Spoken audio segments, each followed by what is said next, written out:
Buenas tardes a todos y a todas. A nombre de la directora del Museo de la Memoria y los Derechos Humanos y de todo el equipo, de María Fernanda García, que se excusa por no poder estar aquí ahora, y de todo el equipo del museo, le damos la bienvenida y las gracias por estar presente en esta fría tarde donde se avecina, parece de golpe, el invierno, para hablar acerca de la experiencia de tres destacados periodistas de tribunales con los procesos de justicia. Con esta conversación de hoy día comenzamos un ciclo de actividades relacionadas con nuestra exposición Filmar y juzgar los juicios por crímenes de lesa humanidad. Exposición que exhibimos durante 3 meses, casi el año pasado, que recibió 24.000 visitantes y que, dado el interés y la necesidad de abrir conversaciones sobre estos temas, es que la repusimos este año entre marzo y julio.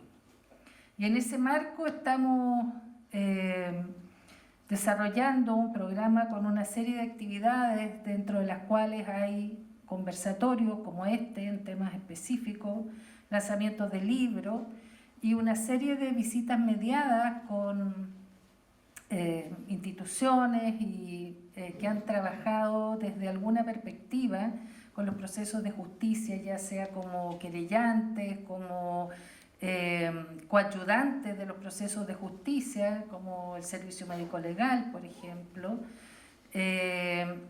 como la Corporación de Asistencia Judicial, la Dirección de Derechos Humanos de la Cancillería. Hemos organizado una serie de visitas mediadas temáticas en la cual luego de la visita vamos a tener también intercambios y diálogos sobre distintos aspectos relacionados con los archivos, los registros, la justicia, la experiencia de la justicia y los accesos a esa experiencia y esos archivos y a esa información. Queremos, por último, antes de dejar a Walter Roblero, periodista, investigador del área de colección e investigación, que va a estar con nuestros invitados, agradecer a las instituciones que han sido parte de este proyecto. En primer lugar, a los Archivos Nacionales de Francia, que nos convocaron a hacer esta exposición y que ha sido un tremendo desafío, al Instituto Chileno-Francés y su embajada, a la Oficina de Coordinación de los Causas de Derechos Humanos del Poder Judicial, que ha colaborado con nosotros, a nuestras colaboradoras y copartes, digamos, en la idea de la exposición, Daniela Catino, decana de Derecho de la Facultad Austral, y a Erika Henning, presidenta de Londres 38. Espero que no se me olvide nadie, Walter. Pero bueno, en definitiva, todos quienes han sido parte de este esfuerzo y de este desafío de poner en la conversación de sectores más amplios el tema de la experiencia de la justicia, de los registros, de los archivos y de la importancia que esto tiene para el futuro y para fortalecer nuestra democracia. Dejo a Walter entonces, dicho esto, para que pueda tomarse el escenario con los invitados. Gracias.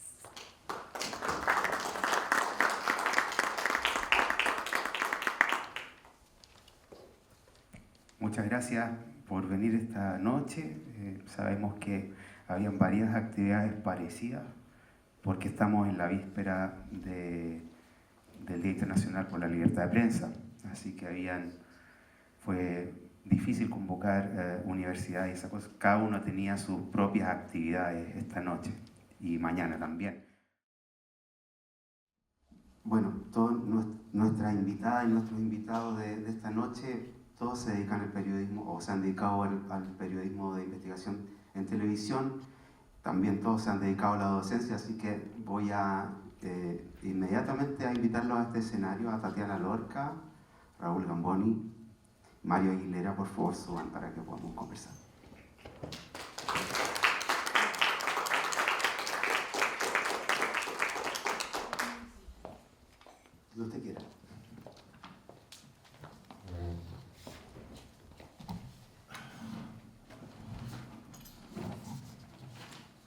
para comenzar,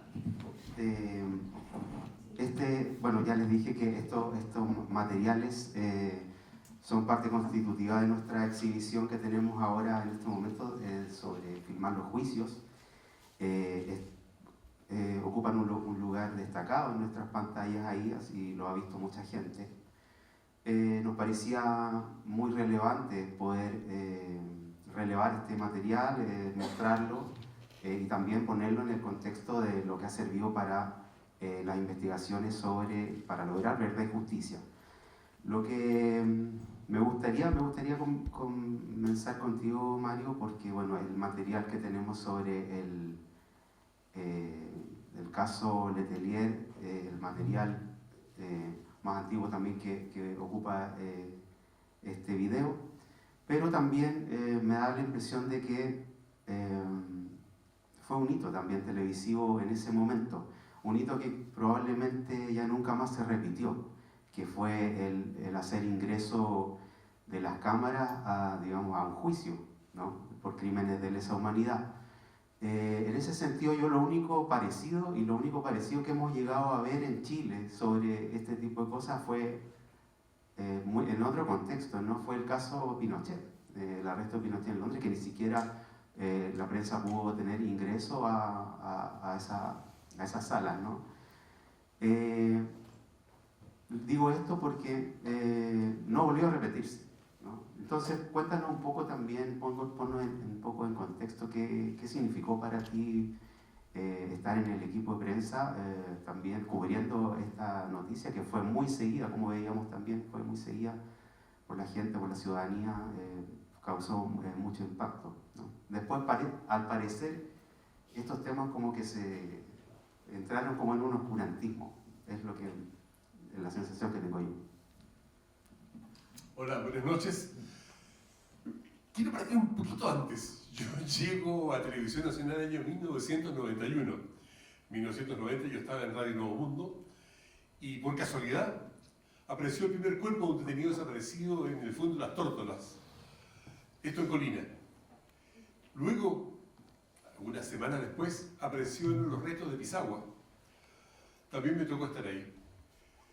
Y Televisión Nacional tenía un periodista que hacía policía y tribunales. Y en tribunales había mucho trabajo. Así que me llamaron de Televisión Nacional a cubrir justamente tribunales. Así que hacer tribunales en TVN para mí fue casi una casualidad. Llego el año 91 y me encuentro con las primeras dificultades. Esto que me veían en pantalla, dando cuenta de lo que había sido la condena en el caso de Letelier respecto de Contreras y Espinosa, había pasado mucho tiempo. Tanto tiempo que cuando yo llego a Televisión Nacional, yo hacía los libretos de las notas que estaba reporteando y no podía poner dictadura. No podía decir dictadura. Yo en mis libretos me daba el gusto de escribirlo todos los días, para que el editor me cambiara y me pusiera régimen militar, gobierno de Pinochet, alguna cosa distinta a dictadura. Y por esas cosas del destino, mañana hay un homenaje a Augusto Góngora por Teleanálisis. Yo me encontraba en el canal, él estaba en producción, nosotros estábamos en prensa, y me preguntaba de vez en cuando cómo van las cosas en tribunales. Y le dije, bueno, estamos avanzando, hay cosas que se están haciendo. Y le comenté que una de mis dificultades que me encontré en Televisión Nacional era que no podía decir dictadura. Y era una censura no escrita. No había ningún reglamento, no había ningún editorial donde dijese que no podíamos decir dictadura. Pero había un comité directorio de Televisión Nacional, donde habían directores de diferentes partidos. Entonces, unos y otros se cuidaban. Y le dije, ese es mi problema. Pasaron como 3 días, y un día me dicen en prensa, oye, Augusto Góngora te anda buscando hace mucho rato. La cosa es que lo encontré y me dice, tengo la solución. No digas tú, no escribas tu dictadura, que lo digan los abogados de derechos humanos, porque ahí sí censura, si llegan a cortar la cuña. Y los abogados de ese entonces, Pamela Pereira, Nelson Caucoto, Héctor Salazar y otros, hablé con ellos y les dije que me dijeran ellos dictadura. Y de esa manera empezó a aparecer la palabra dictadura en Televisión Nacional. Y también en los otros canales, porque estaban todos los micrófonos puestos al momento en que ellos hablaban, decían dictadura, yo dejaba la cuña con la palabra dictadura, y así, poco a poco fuimos avanzando hasta que al final, hasta los medios como el Mercurio y otros, tenían que escribir dictadura. Y así se pudo decir dictadura en la televisión chilena.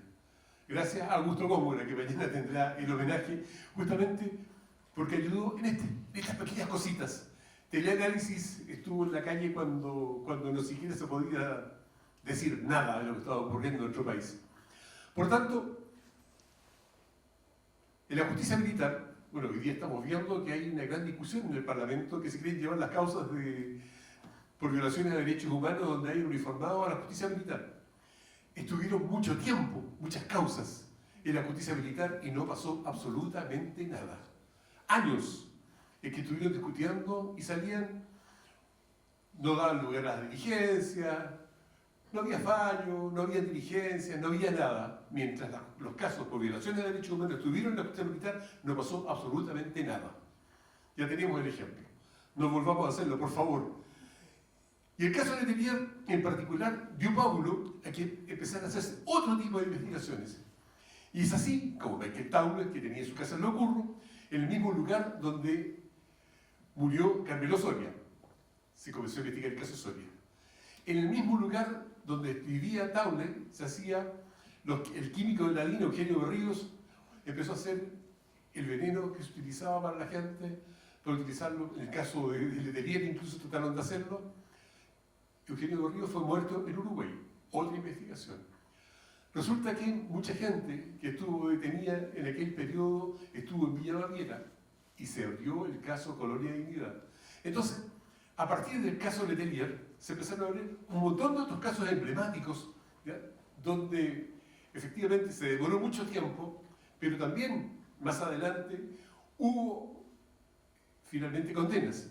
Las primeras fueron las de Contreras y Letelier a 7 y 6 años, pero después fueron acumulando más y hoy día vemos que, no sé, Krasnov Marchenko es uno que tiene ya más de 500 años de condena por las causas en las que estaban implicados. Entonces el caso de Letelier fue emblemático en ese sentido. Respecto de lo que tú decías, claro, la televisión pudo entrar, las cámaras a los distintos lugares y transmitir lo que fue el caso de Letelier, pero en aquel periodo no existía lo que es actualmente el Poder Judicial TV que existe, y ellos transmiten, por tanto se pueden ver otras causas sobre diferentes tipos de hechos y de delitos, pero en aquel momento no existían ellos, por lo tanto la tarea era nuestra de poder transmitir y mostrar lo que estaba ocurriendo en los tribunales. Y otra de las dificultades, que es la que puedo contar ahora ya, para mí era complejo el hecho de encontrarme con Krasnov, con el Mamo Contreras y otros, cosa que yo vine a contar 40 años después. El año 74 yo estuve detenido, ya han pasado hasta los 50 años, y me demoré 40 años en contarlo. Es un relato en Facebook contando lo que me había ocurrido. Y ahí tenía que enfrentarme conmigo mismo, y así mi trabajo de periodista, sin que se notase que aquel que yo estaba entrevistando, sacando la cuña como el Mamo Contreras, era uno de los causantes de lo que había sido de detención.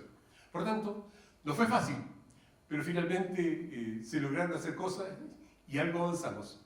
Algo avanzamos porque todavía aún hay causas que se están investigando y hay causas en las cuales todavía no se ha avanzado mucho. Eso. Muchas gracias, Mario. A propósito, el año pasado tú participaste en 2 libros, ¿no? A propósito de la conmemoración de los 50 años, donde también contabas un poco tu experiencia, ¿no?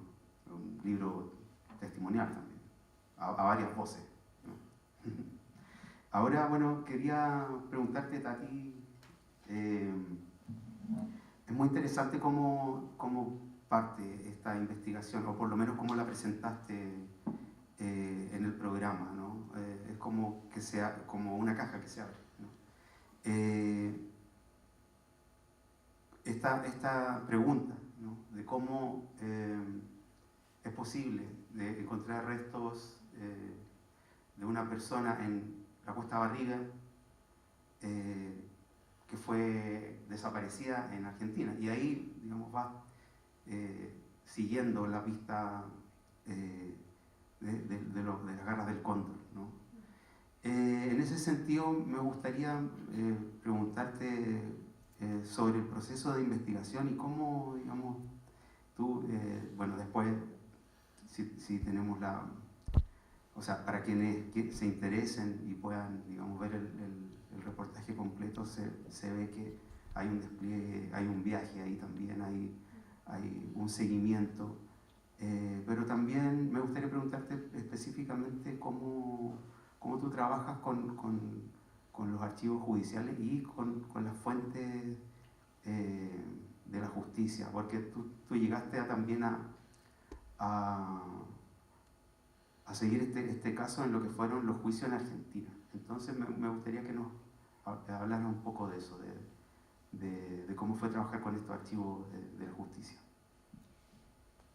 Bueno, primero, como que el desafío de hacer un reportaje sobre la Operación Cóndor era como tremendo, porque abarca demasiado, era como muy grande, cómo lo enfrentábamos, digamos. Y ahí habían dos coyunturas que se daban, que fueron un poco por qué se impide hacer este trabajo, pero por un lado era el juicio que se iba a realizar en Argentina de la Operación Cóndor, esto fue en el año 2016, y por otro lado que habían sido identificadas las personas a partir de las osamentas, por eso yo escojo comenzar la historia de esta forma, de personas que habían sido encontradas en la Cuesta Barriga. Y nos parecía súper pertinente buscar entonces esas historias de chilenos que habían desaparecido producto de la Operación Cóndor. Son miles de las personas en Sudamérica que desaparecieron a causa del cóndor, pero queríamos buscarle un foco que por otra parte tuviera una cara, ¿no? Cuando tú me preguntas por el tema judicial, hay que meterse en el proceso, investigar, conocer declaraciones, etc. Pero era importante para mí como darle rostro a esto, como que tuviera cara quienes estaban detrás de estas historias. Entonces empezamos como a escudriñar un poco en cuáles eran estos chilenos que habían desaparecido en Argentina, y de esa forma nos dimos cuenta que habían historias súper distintas, ¿no? Y que daban cuenta del alcance y la magnitud que había tenido Cóndor. Primero porque eran personas que habían estado en Paraguay, en Argentina, y habían todas llegado a centros de detención conocidos por nosotros hoy día, Villa Grimaldi y Simón Bolívar, digamos, que por muchos años se mantuvo secreto. O sea, gracias a algunas publicaciones y a declaraciones del Mosito en su minuto, se sabe de este centro de detención. Bueno, estos chilenos habían sido trasladados a Chile de forma ilegal, bueno, con la legalidad que les daba la dictadura en el fondo, porque había una conspiración dentro en la que estaban involucradas desde los agregados militares que habían en cada país, los servicios de seguridad locales estaban todos conspirados. Entonces para nosotros era importante como dar cuenta a través de estas historias particulares cómo funcionó Cóndor, cómo operó, cómo se aliaron los sistemas represivos de cada uno de los países y cómo facilitaron que hubiesen conductos para trasladar incluso niños, que hay una historia emblemática que yo cuento en el reportaje, ¿no? Entonces lo que intenté fue como, además de ponerle rostro, que fueran historias todas distintas, para entender también el alcance que había tenido la represión y cómo había afectado. Algunos hay sobrevivientes, testigos que puedan dar cuenta. Entonces el desafío era cómo articular eso, cómo dar cuenta de la magnitud de Operación Cóndor a través de las historias de estos chilenos. Y empezamos con la historia habían sido identificadas 4 personas, pero dentro de ellas, de los que estaban dispuestos a hablar, había una que era esta hija de un detenido desaparecido, que es la Valentina Ramírez, y fue súper relevante poder contar con ella, porque una cosa importante para los periodistas, y probablemente a mis colegas les deba haber pasado, uno tiene que construir confianza con las fuentes, ¿no? Y no es fácil muchas veces contar estas historias traumáticas, y menos en pantalla, digamos, menos dar la cara para contar esa historia. Entonces contamos la historia de ella porque su padre había viajado desde Europa a Argentina, y desde Argentina en Argentina fue detenido, y desde Argentina fue trasladado a Chile y terminó en Simón Bolívar, según lo que declaran los agentes de la DINA. Pero ninguno de estos testimonios, por eso es tan importante judicialmente indagar, porque de alguna forma uno va articulando como un puzzle, como no hay nadie que te diga dentro de los agentes el nombre, salvo contadas excepciones, y el apellido, sino que vas descubriendo por las rutas que ellos te dan o los antecedentes que te entregan cuál de las personas era. Entonces lo que tratamos en el reportaje fue justamente eso, ir como armando un puzzle de tanto como víctimas de la Operación Cóndor, circunstancias diferentes, sobrevivientes, familiares que hablaban, que venían siguiéndole la pista, además, que eso es importante decirlo, como familiares que por años han escudriñado solos, muchas veces no escuchados por la justicia, que eso es lo que uno va constatando cuando investiga causas de derechos humanos, ¿no? Tanto tiempo que pasa sin que sean escuchados, sin que fueron escuchados. Entonces, se daba por una parte esta coyuntura, el caso judicial en Argentina, donde habían algunos casos de chilenos que indirectamente permitían a la justicia chilena dar con alguna información, y por otro lado la identificación de algunas de las osamentas que habían aparecido en Cuesta Barriga, que calzaban con esta ruta del terror en el fondo, donde habían terminado en Simón Bolívar, y luego se presume que producto de la operación retiro de televisores fueron trasladados muchos de los detenidos a estos lugares que eran estos cementerios clandestinos que tenía la DINA. Y en el minuto en que se produce la operación retiro de televisores, es bastante burdo lo que ahí pasa, que en el fondo se quedan, por lo que te dicen los detectives que trabajaron en derechos humanos, básicamente las osamentas que se encuentran es producto de que se caen de los sacos que arrastran los agentes, y ellos también hacen declaraciones que a ti te permiten dilucidar eso. Entonces son muchos los factores que vas analizando, revisando, estudiando, para poder armar un puzzle que te arme un panorama de lo que fue para los chilenos que fueron víctimas de Operación Cóndor. Y una cosa que conversábamos con algunas personas antes de que comenzara el conversatorio, es que en el caso de Argentina le atribuyen mucha importancia al documento que existe en Chile, que es la conformación como formal de la Operación Cóndor en el año 75, porque el fiscal argentino, Pablo Ubiña, afirmaba que en el fondo siempre como estos procesos conspirativos, uno se los imagina como en las películas, decía él, donde nunca tienes algo que pruebe que se conspiró. En cambio, en este caso, gracias a ese documento, se pudo dilucidar que hubo una conspiración para articular que todos los sistemas represivos de la región actuaran coludidos para trasladar detenidos, para torturarlos, para, bueno, terminar como terminaron, digamos. Eso en términos generales. Muchas gracias. Raúl, a mí lo que me impacta de tu trabajo es precisamente que tú indagas en los archivos en este caso de TVN, en el momento en que TVN era, digamos, una herramienta, ¿no? Una herramienta para para la dictadura, para, digamos, para realizar los montajes, ¿no?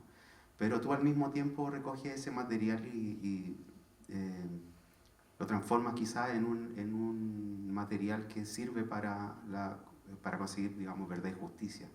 Porque, digamos que también nosotros elegimos este caso porque aún sigue abierto, pues, según las investigaciones que hemos hecho acá. Lo lleva un juez que se llama Álvaro Mesa, que es de la zona. Está también trabajando ahí la abogada Magdalena García. Es decir, todavía es un caso que es muy...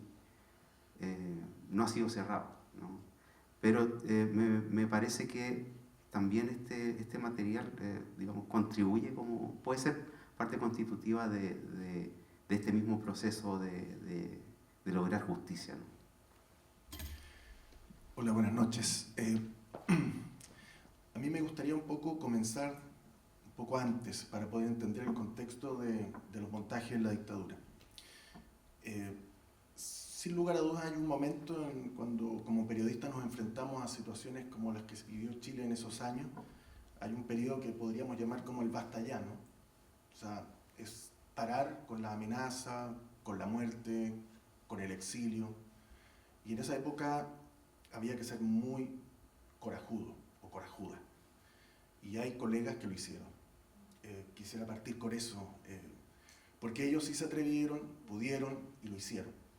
Pagaron costos, pero lo hicieron. Luego vendría, bueno, y en ese momento también está un poco la semilla de los montajes de la dictadura, porque también hubo otros colegas que simplemente dejaron de hacer lo que tal vez deberían haber hecho. Yo creo que había que hacer. Y ahí está un poco la génesis de esto de los montajes de la dictadura, porque yo comencé el 95, que era el mismo caso Letelier, pero yo no estaba en televisión, estaba en radio.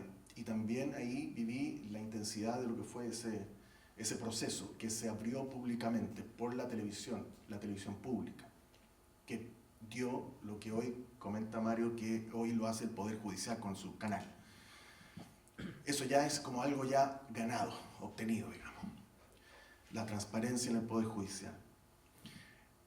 Creo y comparto una opinión que diste tú, que ese fue un momento en el cual después de aquello, con toda la tensión que hubo, recordemos el brigadier Espinosa, que no quería entrar, que después que se entregó, después Contreras con su periplo por todo Chile, todo el sur, escondiéndose un regimiento, en fin, y al final llegó a Punta Peuco a cumplir su pena. Pero fue un momento complejo para el país.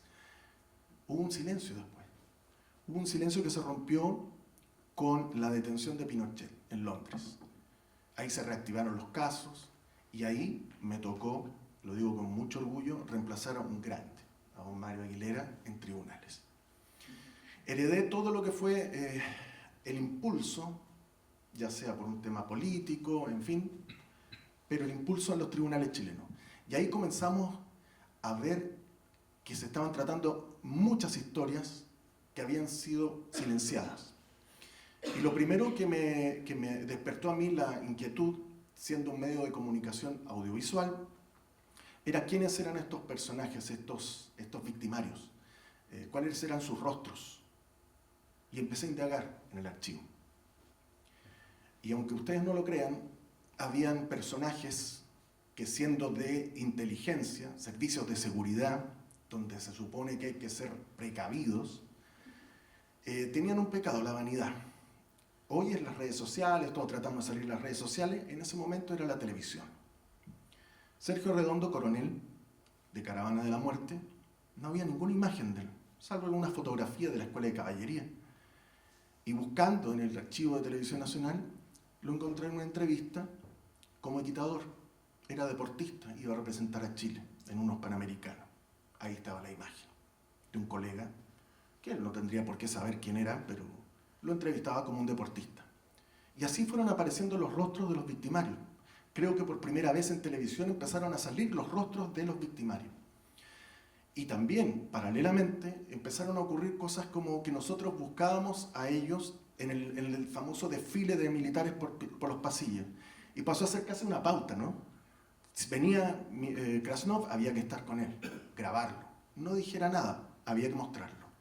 Y así fuimos viendo. Recuerdo a Marcelo Morembrito, al cual yo tuve que seguir en una micro porque fue reconocido por las víctimas, eso fue el año 2000, y se subió una de estas micros amarillas y yo con camarógrafo, Enrique Herrera, el Cholga, a quien le debo mucho porque me enseñó mucho, un profesional maravilloso. En televisión es necesario trabajar en equipo.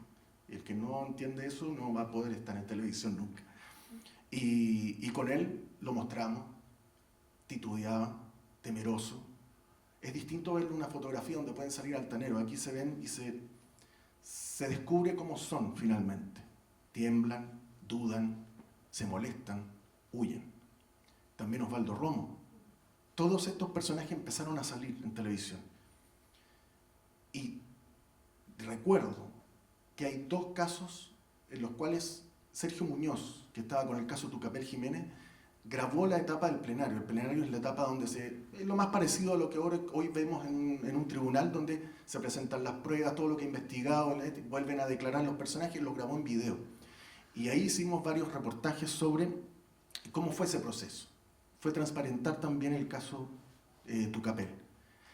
Y en el caso Prat, que comenzó en Argentina, pudimos viajar con mucho interés varios medios de comunicación porque lo vieron como una previa a lo que iba a ser la reforma procesal acá, porque ya se estaba hablando de cómo iba a ser los procesos acá, que iban a ser distintos, que era un cambio.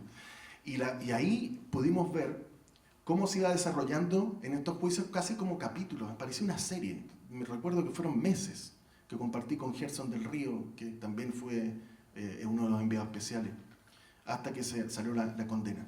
Y así, a través de la televisión, se fue registrando lo que era el proceso de justicia, ¿no?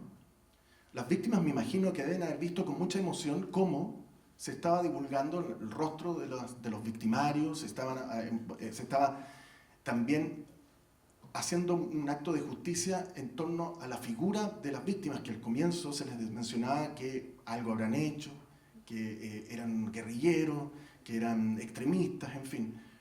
Se hacía un poco de dignidad a esas personas. Y así fuimos avanzando. Muchos otros casos donde podemos. Hoy en día, creo que tenemos una deuda todavía porque hay muchos prófugos. Y a través de la televisión, sobre todo, hemos podido mostrar los rostros de las personas que no quieren enfrentar la justicia y que han huido y se están escondiendo y que tienen una red probablemente de apoyo. Finalmente, en este proceso surgen los montajes de la dictadura porque allí la familia Gallardo, de la Rinconada de Maipú, está emprendiendo una campaña y también haciendo acciones judiciales en ese momento, el año 2015, en contra de Canal 7 y Canal 13, que hicieron la cobertura de ese caso. Y eso me permitió justificar en cierta medida el por qué nos metemos, como muchas veces me dijeron en el interior del canal, que nos estamos disparando en los pies.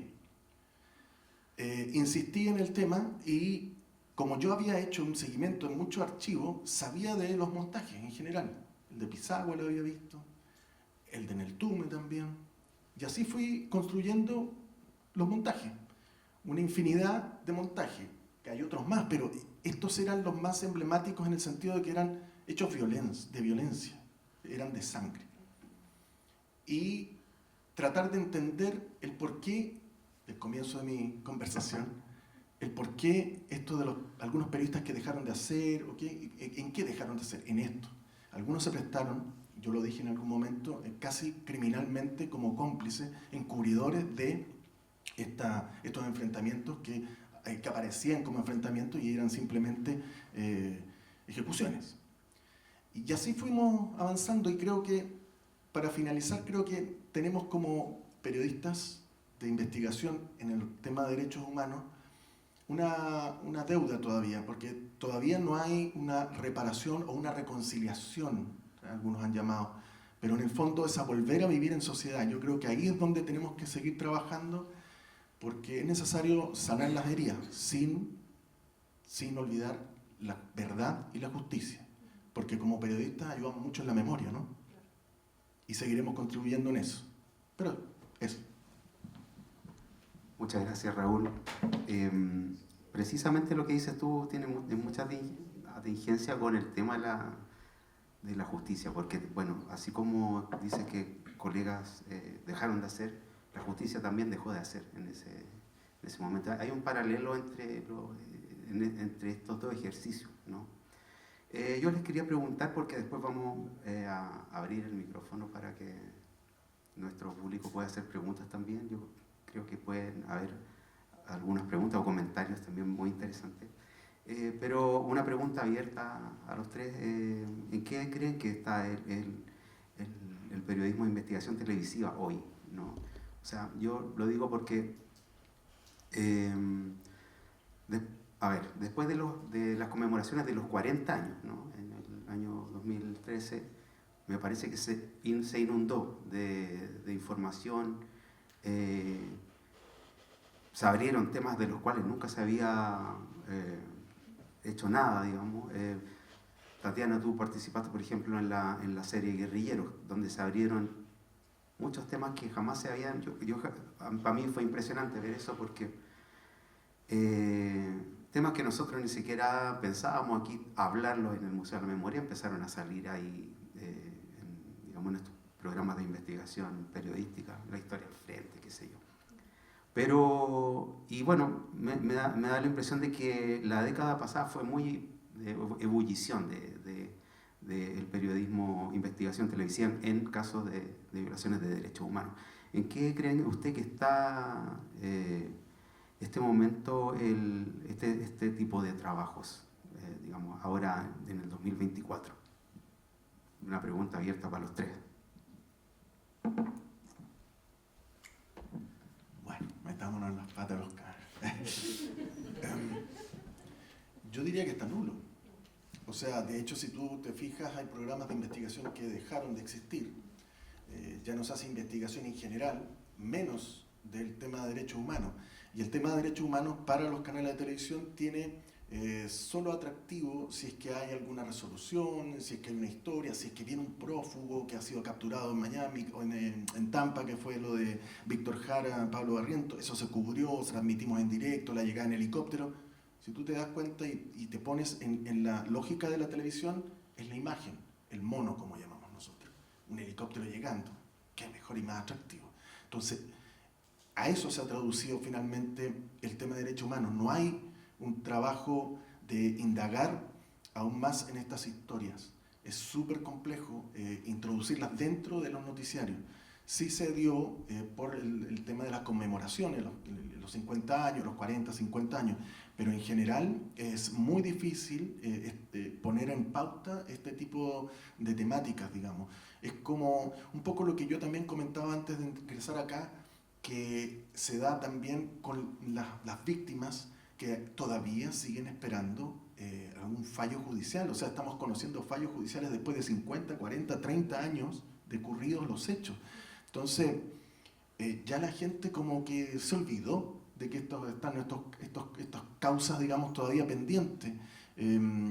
Creo que ahí hay una deuda tanto de la justicia como también de nosotros de no hacer el seguimiento finalmente y ponerle el corolario a la historia que nosotros contamos en algún minuto. O sea, como que las contamos y las dejamos en lugar de hacer un seguimiento tal vez, que es una crítica que habitualmente se hace a todas las noticias, digamos, en general, que no las hacemos el seguimiento, pero creo que estamos al debe y no se ve muy esperanzador el panorama, digamos. Yo concuerdo con lo que dice Raúl. Y a propósito de cuánto tiempo los familiares esperan, justamente a propósito de esta invitación, me contacté con algunos de los familiares para saber qué había pasado con su causa, particularmente de este caso. Y recién el año pasado, o sea, después de 40 y tantos años, hubo una resolución de la Corte Suprema y hubo penas para algunos de estos agentes y conocidos personajes de la DINA involucrados en el traslado de estas personas de las que les hablaba antes.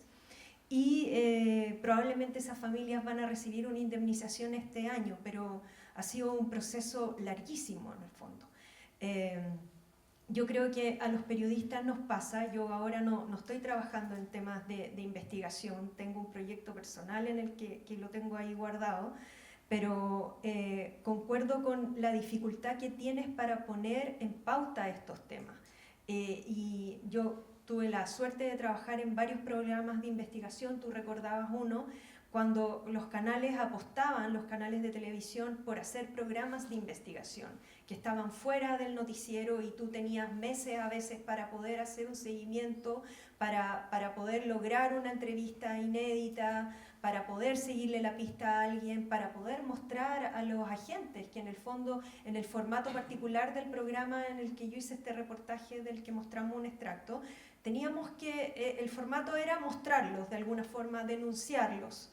Pero ese es un trabajo que te toma meses y ahí hay una decisión compleja porque muchas veces tú tratas de poner estos temas en pauta y tienes que luchar un poco con los editores o el director de prensa de turno, digamos. No es una lucha fácil y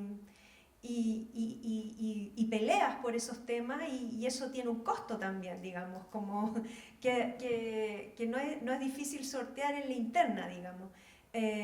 Pero yo creo que es súper difícil y yo creo que hay un desafío como nuestro de no olvidarlo y de poder, o sea, idealmente uno debería poder hacerle un seguimiento a estos temas mientras sigue, pero periodísticamente vas cambiando de lugar de trabajo, vas haciendo otras cosas y sigues de alguna forma la pista o sigues como la historia, la trayectoria que tienen algunos casos, pero no tienes la posibilidad de volver a darles visibilidad. Y eso es bastante ingrato porque la verdad es que cuando uno se mete en estas causas, le pones pasión, interés, dedicación, rigor, que es súper importante, que eso es súper importante. Como que nadie pueda rebatirte que te equivocaste en algo que estás afirmando en el fondo. Yo creo que ahí hay un deber también que tiene que ver con la sociedad, porque una forma de hacer justicia también por los familiares es contar estas historias. Hay una reparación simbólica de la que hablan algunos terapeutas que han trabajado con familiares víctimas, que hablan del reconocimiento social, de contar estas historias, de que la sociedad sepa que les pasó esto, y que la sociedad reconozca sus historias. Y yo creo que ahí hay un deber como social que tenemos los periodistas en la medida en que nuestros espacios nos permiten visibilizar estas temáticas, darles relevancia, pero también la sociedad en términos de transmitir a las generaciones jóvenes sobre todo el valor de la democracia, que a mí eso me preocupaba un montón el año pasado cuando se hablaba de la conmemoración de los 50 años y tú de repente escuchabas como a los adolescentes decir unas cosas bien impactantes en el fondo, y yo creo que ahí en términos de indiferencia frente a estas temáticas, y yo creo que ahí tenemos un deber como sociedad, los políticos están al debe porque no ponen en primera línea estos temas de conversación y que tienen que ver con valorar nuestra democracia, con cuidar nuestra democracia, reconocer lo que pasó antes y hacer justicia por esas personas todavía. O sea, es súper duro ver cómo se van muriendo muchos familiares. Cuando yo fui a Argentina, una de las cosas que más decían los familiares: se están muriendo nuestros familiares y no vieron nada en términos de reconocimiento judicial, no se hicieron investigaciones, en algunos casos afortunadamente sí había reconocimiento y sus descendientes podían recibir una decisión judicial, digamos. Pero creo que la sociedad está al debe y lamentablemente los espacios televisivos para estos temas son difíciles. Incluso el año pasado, cuando teníamos como que hablar de los 50 años, había que pelear esos espacios para ponerlos en pauta. Entonces, y porque básicamente la televisión se rige por criterios comerciales. Entonces estás continuamente peleando contenidos que tú consideras que entregan un valor fundamental porque no son vistos por la gente. Entonces, bueno, ahí hay criterios súper discutibles, digamos, pero yo creo que hay que visibilizar estas historias para no perder el foco de lo que es realmente importante.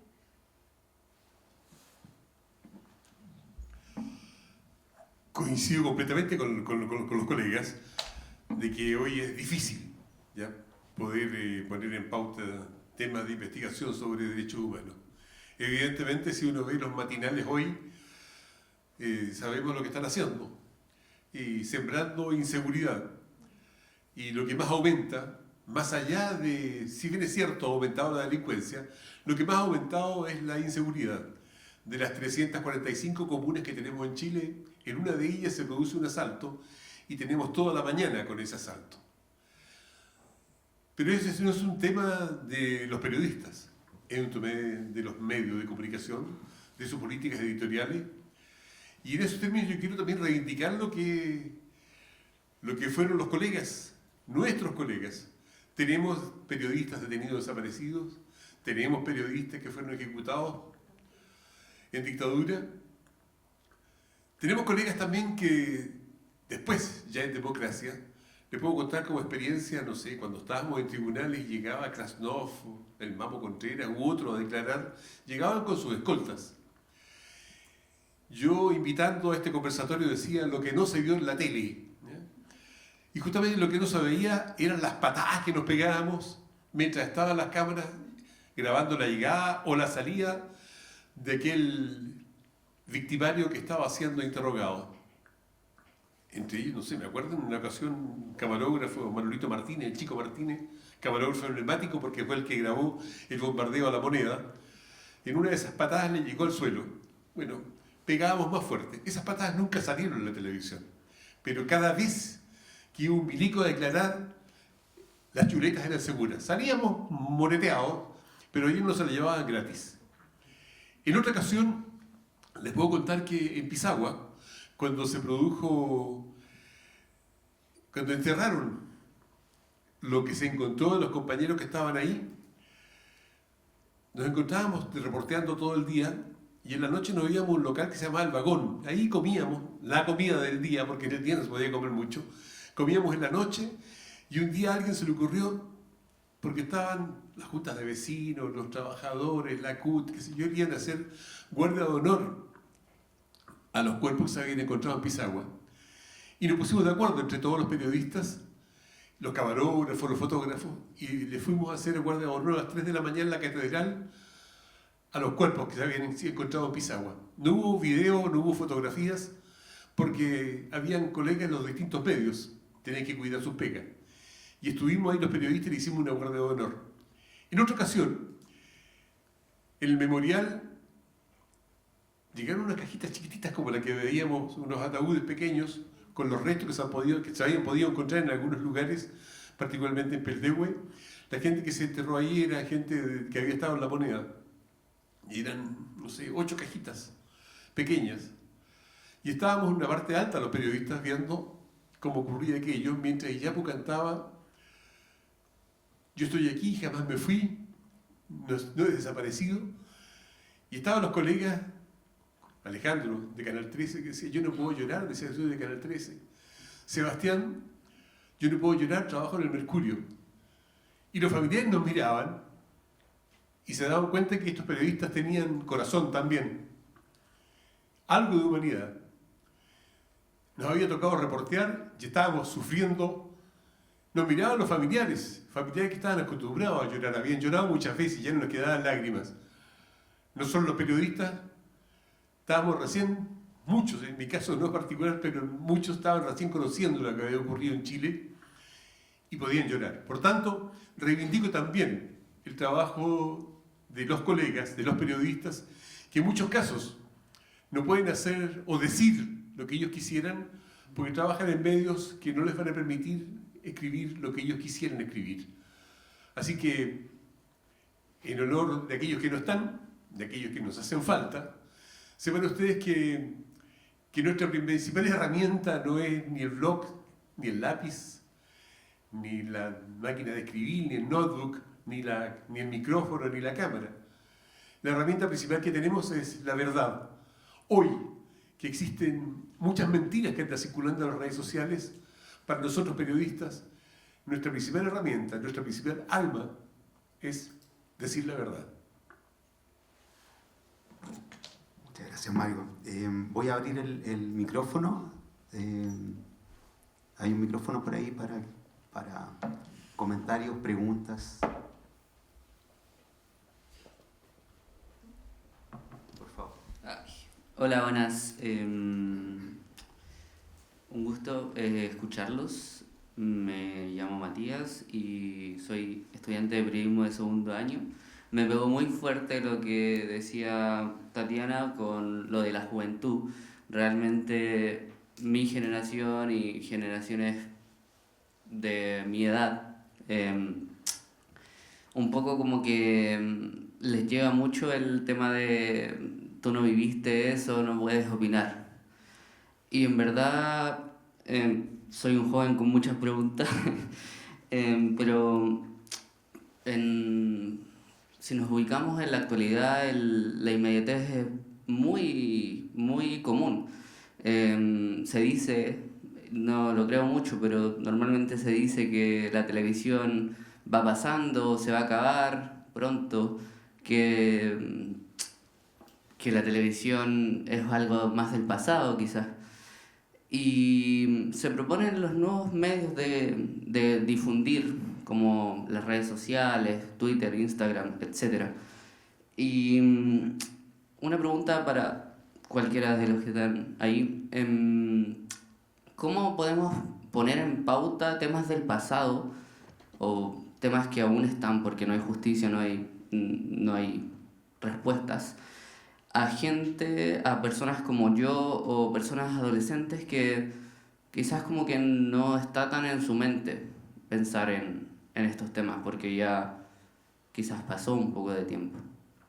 Entonces, eso, ¿cómo metemos en la pauta, en la mente de las personas? No me gusta la palabra meter, pero ¿cómo hacemos que esto entre en el cotidiano?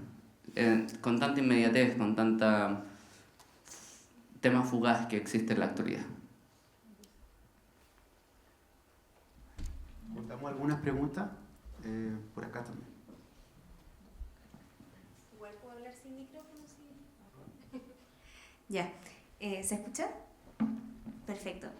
Primero, darles las gracias a Tatiana, a Raúl, a Mario por el testimonio.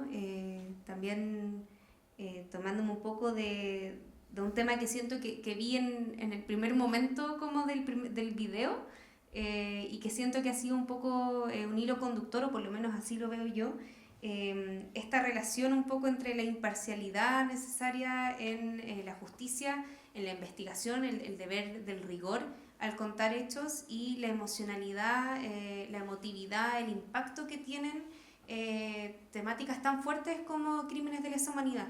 Y en ese sentido quería preguntarle a ustedes, bueno, y Mario también lo dijo de forma muy poética y elocuente, de forma que no me atrevería a repetir, pero también cómo las emociones nos tocan y cómo a ustedes como periodistas también les ha tocado manejar en el fondo la emotividad de estos casos, y hasta qué punto también sienten que quizás la emotividad es una forma de traer estas temáticas a los televidentes en este caso, y quizás también si es que ustedes ven una relación, cómo lo han vivido en también la construcción de investigación y cómo mostrarlo en el fondo en pantalla. Eso, muchas gracias. ¿Quieren responder? A ver, yo voy a... De alguna forma se conecta a lo que planteaba él y lo que planteabas tú con el tema de la emotividad. Cuando tú preguntabas de qué forma hoy día poner estos temas, me acordé de algo que en el contexto de una serie que nosotros hicimos cuando yo trabajaba en Chilevisión, que se llamó Chile, las imágenes prohibidas, que fue a propósito de los 40 años de la conmemoración de los 40 años del golpe. Me acuerdo que la hija de un detenido desaparecido nos dijo que, a propósito de esta frase mal usada y muy repetida muchas veces. De nuevo van a hablar de esto, en fin, que para ella era una realidad y un presente tener a un padre desaparecido. Como que era un tema siempre presente, o sea, su padre no había estado para su graduación, no había estado para su casamiento, no había estado para el nacimiento de su hijo. Creo que eso se puede conectar con la memoria, pero como con el presente siempre, porque no pierde vigencia, a lo mejor no es la expresión más adecuada, pero es un tema presente siempre para las personas afectadas. De modo que yo creo que ¿cómo se conecta eso con la emotividad? Cuando te metes en las historias que tienen como cara, rostro, ¿no? Mario hablaba de estos lugares donde habían hecho un rito, ¿no? Hablabas de tu historia personal. Y yo creo que cuando uno trabaja estos temas, al menos a mí, no sé qué le pasaba a los colegas, pero uno empatiza con la historia del otro y entiende el sentido que tiene contar esa historia, tanto para los afectados, para las víctimas, los familiares de las víctimas, como para la sociedad en definitiva, saber que esto se hizo.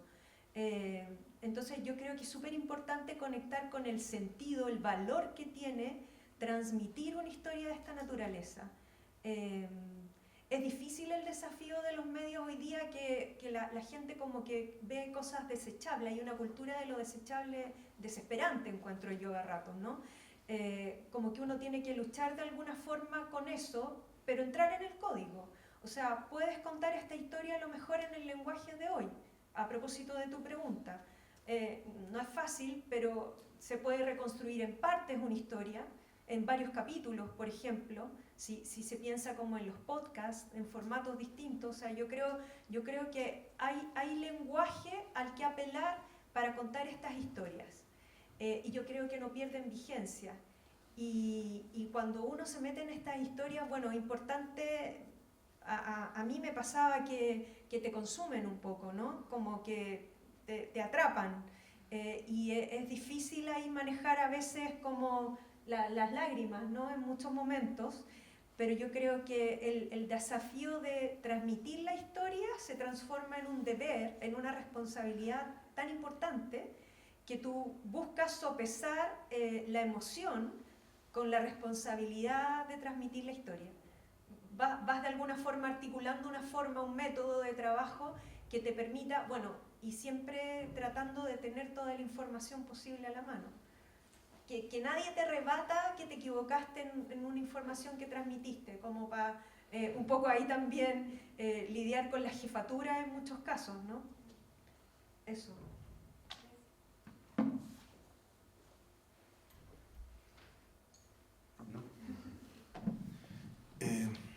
Es que yo coincido bastante con Tatiana. A ver, yo creo que lo que tú planteas es parte de la respuesta que él está buscando. O sea, la emoción yo creo que es la puerta para ingresar no solamente a tu generación, sino que a la humanidad. Sí. Así que yo creo que ahí está un poco la respuesta. Tú se la diste, sin tener mucha claridad, tal vez quería hacerlo, pero yo creo que esa es la unión de ustedes dos. Porque la televisión es emoción, de hecho, tú tienes que trabajar mucho con la emoción. Recuerdo, voy a salir un poco de lo que es el tema de derechos humanos, por así decirlo, los crímenes de lesa humanidad, pero recuerdo muchas notas de don Mario Aguilera que tenían el sentido del humor a flor de piel. Y eso sí que llamaba la atención. O sea, todas las salidas que tiene este personaje acá. Recuerdo en la tensión máxima de estar esperando a Mamo Contreras cómo llegaba. Ya no sabíamos qué decir. Y don Mario, lo único claro que tenemos es que no va a llegar en submarino. Todo queda, o sea, eso te transmite mucho más, llega mucho más, porque apela a la emoción, ¿no? Y yo creo que todas estas historias, como dice Tatiana, que tienen que ver con apropiarse también un poco de esas historias, es transmitir esa emoción. Esa falta del padre, el amigo que ya no está. El ponerse en un lugar, mucha empatía, lograr que sea una historia que empatice con el resto, con tu generación y con todos, con toda la humanidad. Por ahí puede ir el camino, pero para lograr eso, en este momento, como dices tú, que es todo tan rápido, como dices tú, que es todo desechable, es un gran desafío y tienes que tener las espaldas en televisión para poder hacerlo, porque eso no se logra de un día para otro, se trabaja y eso es un trabajo que no está dispuesto la industria televisiva a costear hoy en día. Qué pesimista, pero quiero ser Un poco de ánimo, no todo está perdido. Han pasado 51 años del golpe militar y estamos aquí conversando de lo que ocurrió. Estamos hablando de los que no están, estamos hablando de los victimarios, estamos hablando de las condenas, de lo que pasó en tribunales, investigaciones que todavía están en curso. No todo está perdido. El año pasado, cuando se cumplieron 50 años del golpe, hubo infinidad de libros que salieron, que circularon con testimonios, con gente que contó lo que había ocurrido ese día, el 11, lo que le ocurrió ese día y después con sus familiares. Y eso queda. Claro, no es televisión, evidentemente. Pero algún día alguien va a tomar esos libros y va a recrear estas historias y va a hacer, no sé, documentales, series de Netflix o películas respecto de lo que ocurrió en este país. Por lo tanto, no todo está perdido. Lo que estamos haciendo hoy día es cosa que yo he repetido otras veces. Estamos sembrando memoria. Y en la medida que podamos sembrar memoria, en algún día vamos a ver florecer verdad, justicia y también reparación. Es parte de lo que tenemos que hacer nosotros comunicadores y también ustedes, todos. Es pega no solo nuestra de los periodistas, es pega de todos, de que sembrando memoria lo que ocurrió en Chile no se vuelva a suceder nuevamente. Eso. Muchas gracias. ¿Alguna otra pregunta?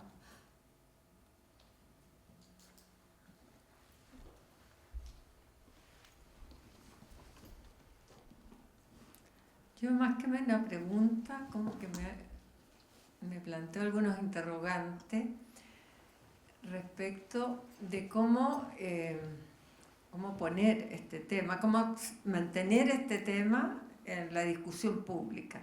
¿Ah? Y ahí entiendo a las nuevas generaciones que les resulta más difícil empatizar con situaciones, hasta con empatizar con la historia, con el testimonio, empatizar con eso. Y entonces, ¿cómo hacer un vínculo entre esta historia, o sea, esto que pasó en el Tume o que pasó con Letelier, y vincularlo a lo que pasa hoy día y que nos afecta, o sea, cómo eso afecta al debilitamiento de la democracia, cómo afecta hoy día el que no sabamos convivir con la migración, por ejemplo. O sea, cómo ir vinculando temas que hagan más sentido a las nuevas generaciones en su vivir cotidiano. Yo soy parte de este museo y creo que el poder no olvidar jamás lo que pasó en cada caso es parte de nuestro compromiso con la dignidad de las personas, con la dignidad de las víctimas, con la lucha de la familia y con el fortalecimiento de la democracia. Pero no basta eso, tenemos que hacer el vínculo con este presente para ir de alguna manera convenciendo a las nuevas generaciones de distintas formas. Yo entiendo lo que ustedes cuentan y uno lo ve, el tema de las editoriales, de los grandes medios, sea escrito o televisivo, es así. Pero no hay que renunciar, como dices tú, no hay que renunciar y hay que seguir buscando caminos que hagan necesario no olvidar esto para tener un mejor Chile. También es un compromiso con la sociedad, es una respuesta a la familia, es una respuesta sobre todo al mundo de los derechos humanos, pero también es una respuesta necesaria que tiene que darse hoy día a la sociedad chilena para tener una mejor democracia con más respeto a los derechos humanos en el cotidiano hoy día. Ese vínculo que es difícil hacerlo, creo que hay que hacer mayores esfuerzos para hacerlo. Eso nomás. Yo concuerdo contigo, gusto saludarte. Mira, yo creo que lo que ocurre es que todas estas temáticas de los crímenes de lesa humanidad de la época de la dictadura han quedado como encapsuladas. No se vinculan efectivamente con lo que ocurre hoy, cotidianamente, lo que viven estas nuevas generaciones o lo que han presenciado. Yo creo que ahí falta un poco de coraje de parte de los medios de comunicación, de nosotros los periodistas tal vez, de hacer esos vínculos. Por ejemplo, tú mencionabas lo de Neltume, que claramente fue un montaje. Bueno, recordemos Catrillanca también fue un montaje. ¿Por qué no? Porque para nuevas generaciones Catrillanca da mucho más sentido, ¿no? También en algún momento hicimos un reportaje de José Buenante, que es un desaparecido en democracia. También siguen ocurriendo. Es vincular un poco, hacer más ese link, pero trae ciertas complicaciones internas tal vez, de la línea editorial, en fin, que se va a molestar cierto partido. Recordemos que en Catrillanca hubo hasta políticos que hablaron, no, si yo lo escuché, lo vi, qué sé yo, ¿sabes? Y que te comparen con estos personajes que felizmente, digo, hoy ya como que nadie defiende, aunque hay algunos negacionistas, pero ya incluso gente de la derecha plantea que ellos se alejan de toda esta herencia, ¿no? de la dictadura. Se sienten ofendidos si los comparan con algún personaje de la dictadura o haber participado incluso administrativamente de la dictadura. Pero yo creo que falta eso, tratar de romper, y ahí yo creo que esto debería ser como un efecto dominó. Ojalá que alguien se atreva para poder hacer este vínculo más cercano con lo que está ocurriendo hoy. Y en el fondo el mensaje es claro, ocurrió ayer, está ocurriendo hoy, va a seguir ocurriendo. ¿Qué hacemos?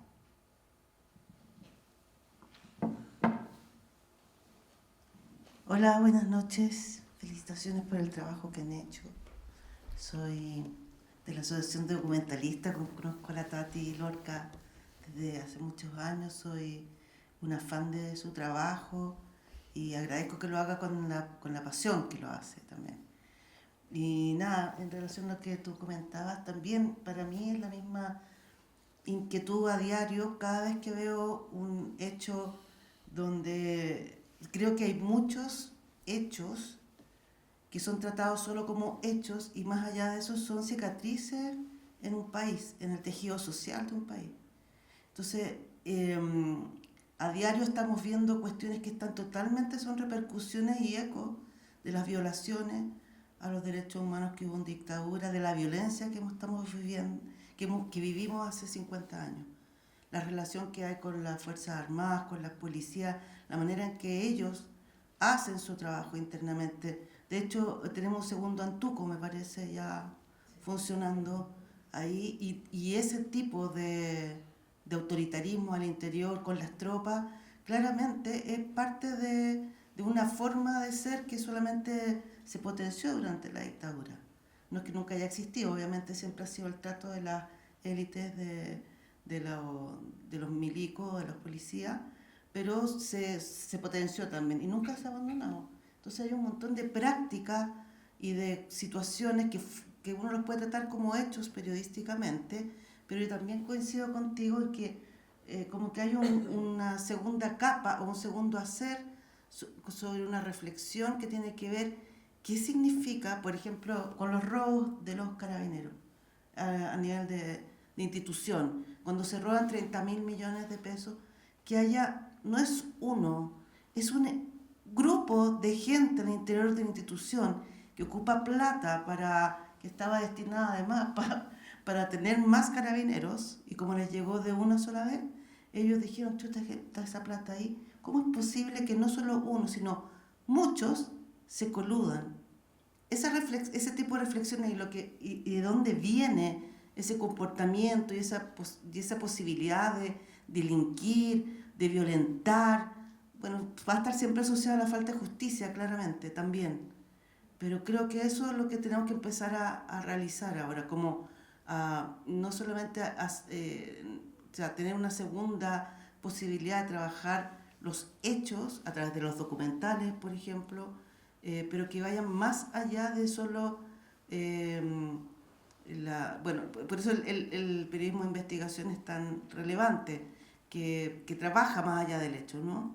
Pero esa vinculación ahora más que nunca es súper relevante, porque la gente piensa que son cosas pasadas de moda y son solamente el eco, y va a ser el eco triplicado, y va a seguir siendo así, porque algorítmicamente empieza a crecer esa violencia, que no está vinculada de más atrás también. Entonces, eso. Quería decirles ánimo y ojalá que busquemos luego las fórmulas de poder hacer una tercera capa de reflexión sobre quizás un reloading de lo que es el periodismo de investigación, otras salidas.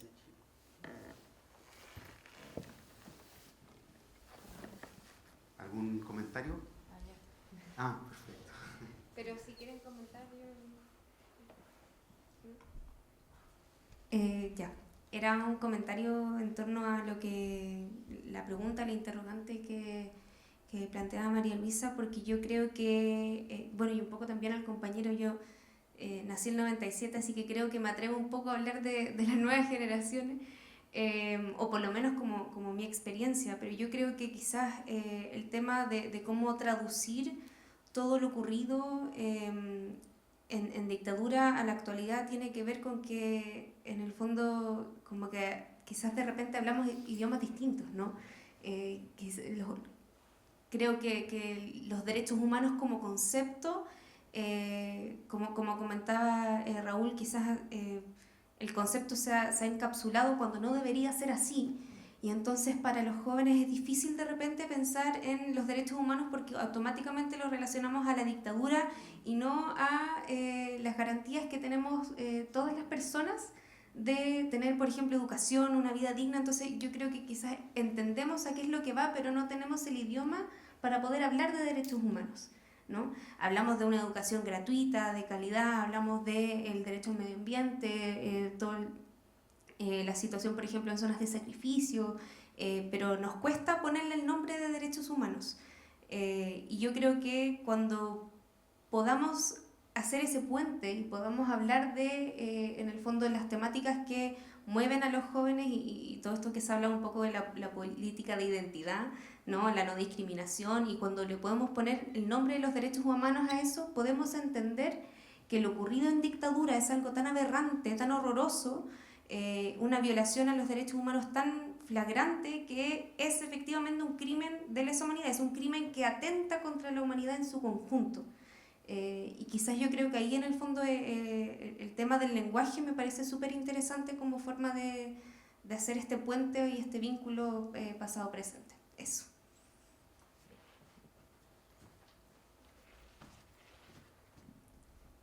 Bueno, ya cerrando este conversatorio, ha sido muy interesante sus aportaciones también. Precisamente nosotros estamos en esta tarea.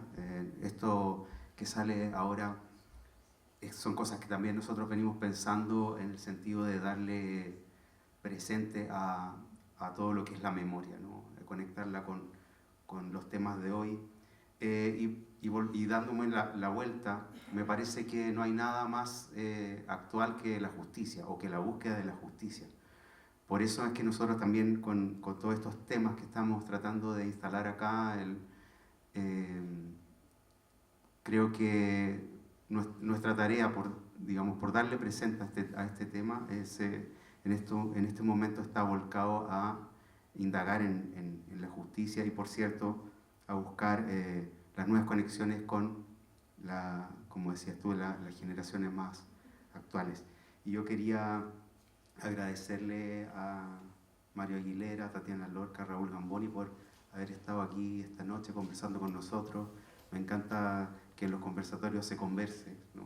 Que no sea una exposición. Así que creo que se ha logrado el objetivo de estar aquí y poder digamos, relevar también la gran labor que sigue teniendo el periodismo en la búsqueda de la verdad y de relevar los temas relacionados con los derechos humanos.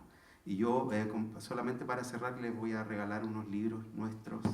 Este es un libro de nuestras colecciones de afiches que sacamos hace ya 2 años. Y este es el libro de Operación Cóndor también, que a propósito de los temas que hoy hablábamos. Y nada más que agradecerles y ojalá podamos volver a encontrarnos en otro momento.